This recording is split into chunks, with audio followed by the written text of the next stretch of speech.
என் அன்பு செல்லமே, நீ முன்னேறவே கூடாது, நீ ஓரிடத்தில் அமர்ந்தே இருக்க வேண்டும் என்று சிலர் நினைக்கிறார்கள். நீயும் அதற்கு தகுந்தது போல்தான் நடந்து கொண்டே இருக்கிறாய். என்ன நினைக்கிறாய்? ஒரு முறை தோற்று போனால் அடுத்த முறையும் தோற்று போய் விடுவோம் என்று நினைத்து அவர்களுக்கு நீயே பாதையை உருவாக்கி தருகிறாயா? இல்லை, அவர்கள் நினைத்தது எதிராக நடக்க வேண்டும் என்பதற்காக முயற்சி செய்ய போகிறாயா? நீ அமர்ந்திருப்பது எனக்கு சுத்தமாகவே பிடிக்கவில்லை. தோல்வியை ஒரு முறை பார்த்தால், இல்லை பலமுறை பார்த்தால் உன் வாழ்க்கையில் தோல்வி அப்படியே இருந்து விடுமா?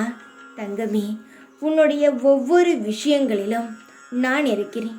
நீ தோல்வி அடையும் பொழுதும் நான் தான் இருக்கிறேன், வெற்றி அடையும் பொழுதும் நான் தான் இருக்கிறேன். நீ தோற்று போக வேண்டும் என்று நினைக்கிறார்கள். அவர்களுக்கு ஒரு பொழுதும் இடம் கொடுக்காதே. காலங்கள் எப்படி வேண்டுமானாலும் மாறும்.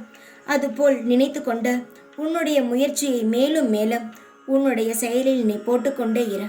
அதற்கான அங்கீகாரத்தை நீ சீக்கிரமாகவே பெறுவாய். நீ அடுத்தவர்கள் வாயை மூட வேண்டும் என்று நினைத்தால் உன்னுடைய செயலில் நீ முழு கவனமாக இரு. எவ்வளவுதான் பேசுவார்கள், பேசிக்கொண்டே இருக்கட்டும். வெற்றியால் உன்னுடைய பதிலை சொல். தேவையில்லாமல் அமர்ந்திருந்தால் அவர்கள் உன்னை ஏளனமாகவும் கேவலமாகவும் பேசிக்கொண்டேதான் இருப்பார்களே தவிர உன்னுடைய நீ நன்றாக இருக்க வேண்டும் என்றெல்லாம் நினைக்க மாட்டார்கள். நீ நன்றாக இருக்க வேண்டும் என்று நினைப்பது உன்னுடைய தாயும் தந்தையும் மட்டுமே தானே தவிர வேறு எந்த உறவுகளும் கிடையாது. உன்னுடைய முழு கவனமும் உன்னுடைய வேலையில் இருக்கட்டும். 1000 தடைகள் வரலாம், 1000 கஷ்டங்கள் வரலாம், 1000 ஏமாற்றங்கள் வரலாம். எதையும் பொருட்படுத்தாமல் முயற்சி செய்.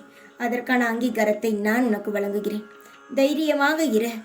எப்பொழுதும் உன் கூடவே இருப்பேன் நான். ஓம் சாய்ராம்.